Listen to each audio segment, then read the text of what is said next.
Ciao ljudi! Welcome to our third and final video about the present tense in Serbian. Yes, we are almost at the finish line. As you remember, there are three groups of verbs in the present tense based on their ending for the third person plural. Third person plural is when we say that they, so more than one person, or oni, one, ona in Serbian, do something.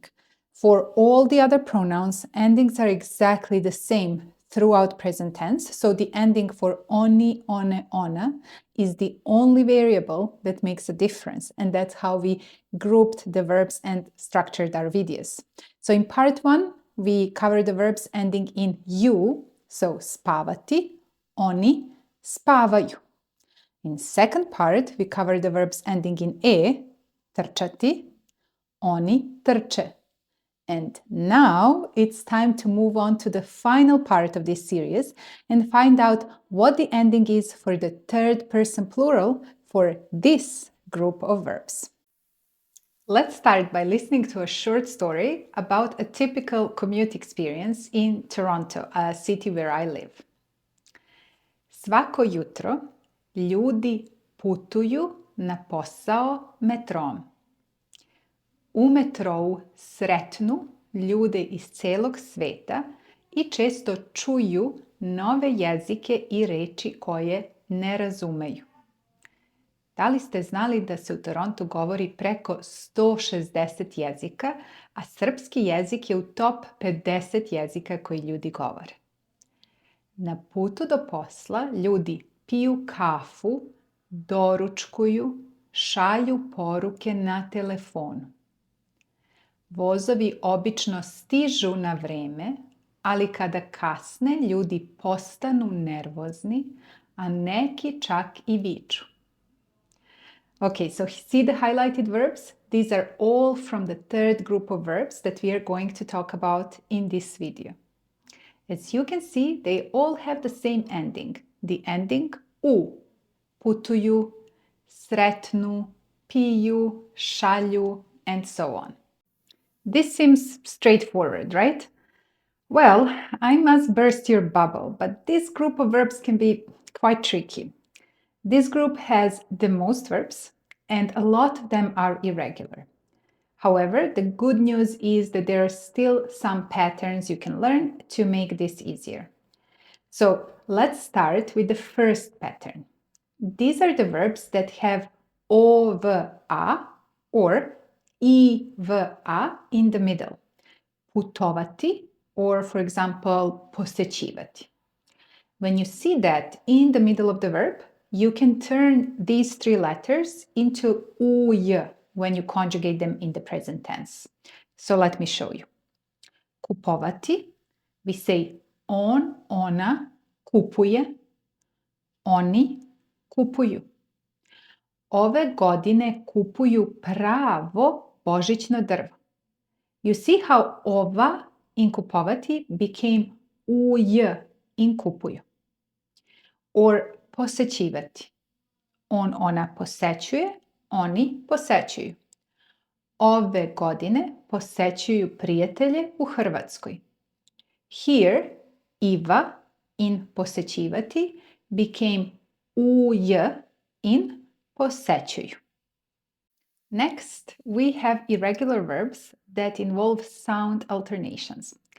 These changes, I know, can seem intimidating at first, but if you follow our golden rule that you know from previous videos, learn the new verbs by learning the infinitive and the first person singular, so the form in I or ja, then you should have no issues with conjugation. Plus, even here, there are some patterns with sound changes too, so let's look at them. You know how we say to write in Serbian? That is right. Pisati. But how would you say he is writing an email to a friend? On piše email prijatelju. So you see this sh in the middle? Well, that's the alternation that involves the sound s becoming the sound sh. Let's see another one like this. Ljudi teško dišu kada je vazduh zagađen. Here we have the verb dišu, they breathe, from the verb disati, to breathe. Again, s became š. Two other common alternations that you will see in this group of verbs are k becoming č and g becoming ž.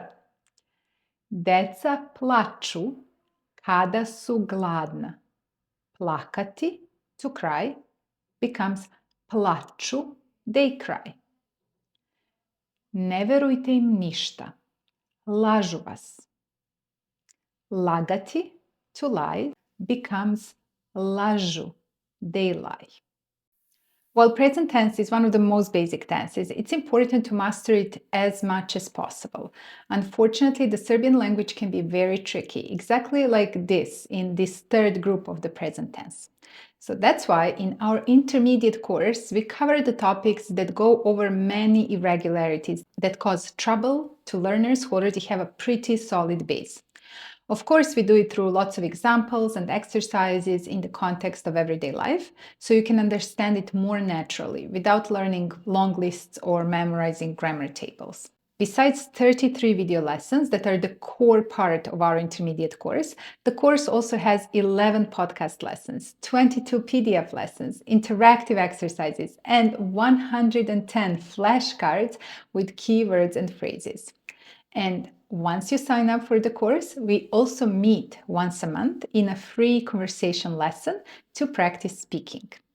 If this sounds good, you can check out the curriculum for the intermediate course on our website and see the topics we cover. I will leave the link in the description, so make sure to find it after you finish watching this video. Now, let's get back to our list of irregular patterns. You know that in Serbian, most of the verbs in infinitive end in ТИ. But there are some verbs that have STI at the end. For example, jesti, sesti, pasti.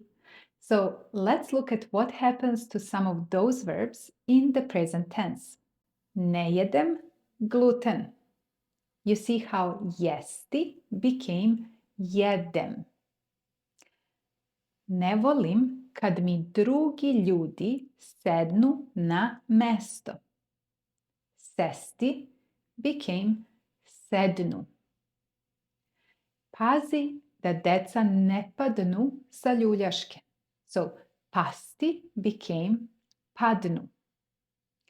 In these examples, the verbs that end in STI get d in the present stem, and some of them get the sound n after that d. But there are other variations with these STI verbs as well, and we can't unfortunately cover all of them in this video. Besides the verbs that end in STI, there are verbs that end in ća in infinitive, and they also belong to this group. The variations in their conjugations are so diverse that it's hard to group them into patterns.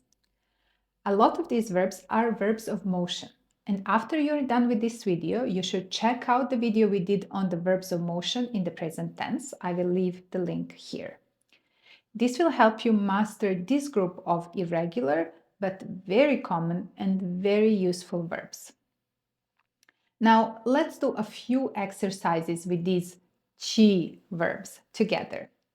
Since these verbs are so common, you might be actually able to guess the correct form that goes into those sentences in the present tense.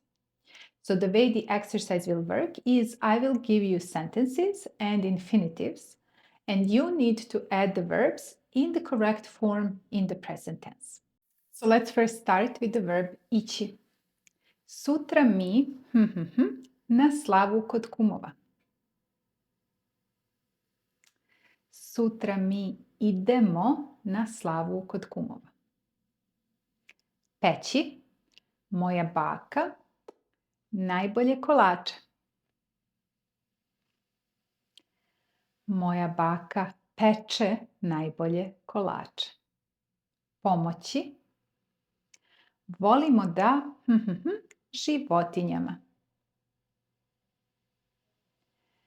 Volimo da pomognemo životinjama. And in the end, doći, javi mi se kad kući. Javi mi se kad dođeš kući. And finally, I can't finish this video without mentioning two verbs that are completely irregular. They're both very common and we should cover them here since you will hear them and need them a lot. One of them is the modal verb moći. It's the only verb besides the verb hteti that has u and not m in the first person singular. So let's conjugate it in the present tense. Ja mogu, ti možeš, on, ona, ono može, mi možemo, vi možete, oni mogu. And another verb that I wanted to point out is the verb slati, to send. We say, uvek šaljem razglednice prijateljima sa putovanja. Ili mi šaljemo naš newsletter svake druge nedelje. You see that the infinitive slati and the form in the present šaljem or šalju do not resemble each other at all. Okay, I know the verbs in this group have been challenging because of their varied patterns. There are lots of verbs in this group that we weren't able to capture in this short video, but I hope that our explanations will help you memorize some of these patterns and master the present tense conjugations in Serbian. Remember, if you study Serbian verbs by writing down both the infinitive and the first person singular in the present tense on your flashcards or in your notebooks, then you will conjugate them without any problems. So, congratulations to you! You made it to the end of our series about the present tense in the Serbian language. If you have questions, you can always write to us in the comments. And if you ever need a reminder, these 3 lectures are available on our channel at all times. See you soon in our next video. Vidimo se! Ćao!